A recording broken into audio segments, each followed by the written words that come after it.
မင်္ဂလာပါမြန် education မှာကြိုဆိုပါရစေသင်ကြားတော့မလာ2000စာမေးပွဲကမေကွန်းနံပါတ်3ကိုကျွန်တော်တို့တွက်ကြည့်မှာဖြစ်ပါတယ်အဲ့တော့အခုကျွန်တော်တို့မေကွန်းကိုကြည့်မယ်ဆိုရင်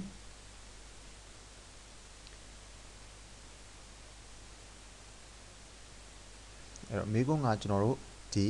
၄တောင်ကြောက်တုံးတစ်တုံးဟာသူ့ရဲ့အမြင့်နေအနံနေအလျားတွေကိုပေးထားပါတယ်ပြီးတော့သူ့ရဲ့ဒုတိယလေးချင်းကိုလည်းပေးထားပါတယ်မေကွန်းထဲမှာအဲ့တော့မေကွန်းကဂရိန်းတစ်ခုရှိတယ်အဲ့ဒီဂရိန်းကကျွန်တော်တို့ကီလို2000မနိုင်တယ်လို့ဆိုပါတယ်ဒါကြောက်တုံးပေါ့နော်အဲ့ကီလို2000မနိုင်ပါတယ်ဒီကီလို2000မနိုင်တဲ့ဂရိန်းဟာဒီ4000ကြောက်တုံးကိုမနိုင်ပါသလားတဲ့မေကွန်းမေးထားခြင်းဖြစ်ပါတယ်အဲ့တော့ကျွန်တော်တို့ဒီ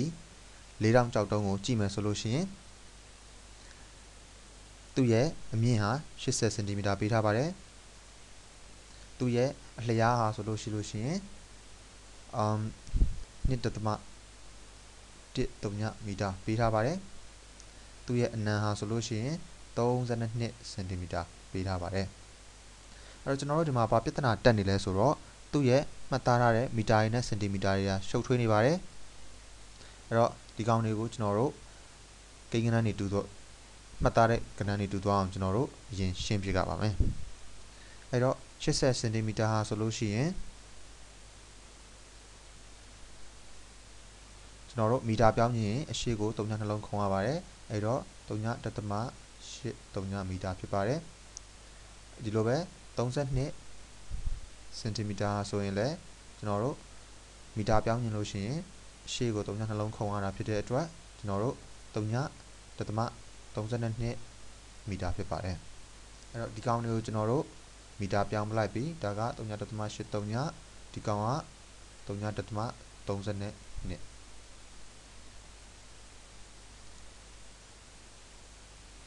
အရင်ဆုံးကျွန်တော်တို့က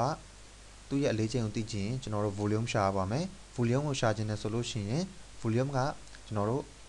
အလျားနဲ့အနံနဲ့အမြင့်နဲ့ကိုကျွန်တော်တို့မျှရပါတယ်အဲ့တော့ volume ကိုရှာခြင်းနဲ့ဆိုလို့ရှိရင် A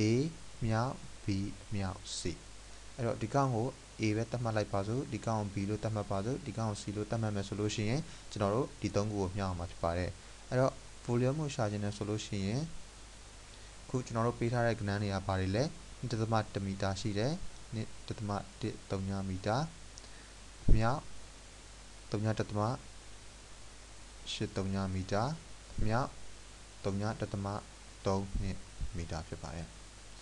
ဒီကောင်3ခုကိုမျှမယ်ဆိုရင်ကျွန်တော်တို့ရတဲ့ cubic meter ဘယ်လောက်ရှိမလဲဆိုရင် 1.1 မြောက် 3.8 မြောက် 3.32အဲ့တော့ 3.5396 cubic meter ရမှာဖြစ်ပါတယ်အဲ့တော့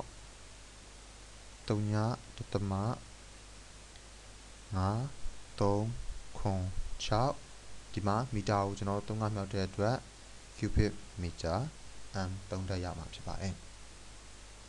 အဲ့တော့ကျွန်တော်တို့အခုဒီကောင်းရဲ့ဒုတိယကိုကျွန်တော်တို့သိပြီဆိုလို့ရှိရင်ဒီမှာသူကဒုတိယအလေးချိန်လည်းပေးထားတယ်ဒုတိယအလေးချိန်ဟာဆိုလို့ရှိရင်1 cubic meter မှာ2900ကီလိုလေးတယ်လို့ဆိုပါတယ်အဲ့တော့ကျွန်တော်တို့ဒီမှာအဖြေကိုကြည့်လိုက်မယ်ဆိုလို့ရှိရင်အခုဒီကောင်က 3.5 cubic meter ပဲရှိပါတယ်အဲ့တော့သူက1 cubic meter မရှိသေးပါဘူး cubic meter တဝက်ရဲ့နည်းနည်းကျော်ပါတယ်1 cubic meter မပြည့်သေးဘူးဆိုတဲ့အတွက်ကျွန်တော်တို့ဒီကောင်က2900ကီလိုတက်ကိုရော့မယ်ဆိုတော့ကျွန်တော်တို့သတိထားလို့ရပါတယ်အဲ့တော့ကျွန်တော်တို့တကယ်ဘလောက်လေးလဲဆိုတာကိုကြည့်မယ်ဆိုလို့ရှိရင်ကျွန်တော်တို့သူရဲ့အလေးချိန်ကိုရှာခြင်းနဲ့ဆိုလို့ရှိရင်ကျွန်တော်တို့ mass ကိုရှာခြင်းနဲ့ဆိုလို့ရှိရင် volume နဲ့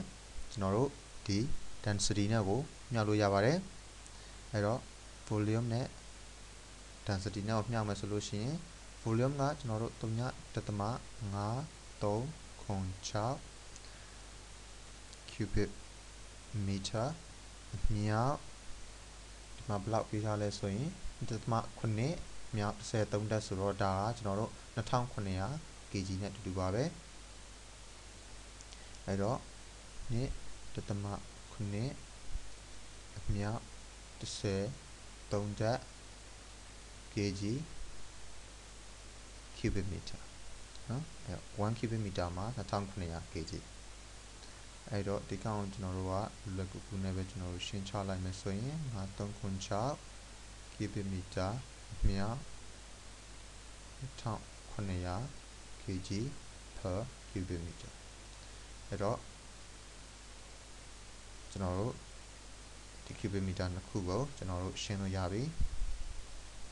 အဲ့တော့ဘာပဲကျန်တော့မလဲဆိုတော့ကျွန်တော်တို့အဖြေက kg နဲ့ထွက်မှာဖြစ်ပါတယ်အဲ့တော့အဖြေက kg ထွက်မယ်ဆိုလို့ရှိရင်ဒီကောင်ကအဝါရောင်3.536အမြ2900ဆိုလို့ရှိရင်1451 1451.52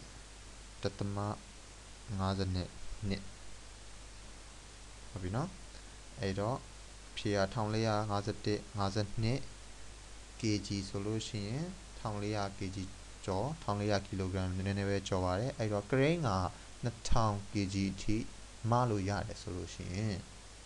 မနိုင်တဲ့အင်အားရှိတယ်ဆိုလို့ရှိရင်ဒီကောင်ကိုကောင်းစွာမနိုင်ပါတယ်အဲ့တော့အဖြေရဆိုလို့ရှိရင်မနိုင်တယ်ပေါ့နော်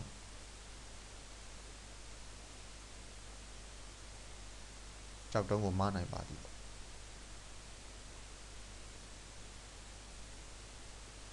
ကြောက်တုံးအားမနိုင်တယ်အဲ့ဒါအဖြေပဲဖြစ်ပါတယ်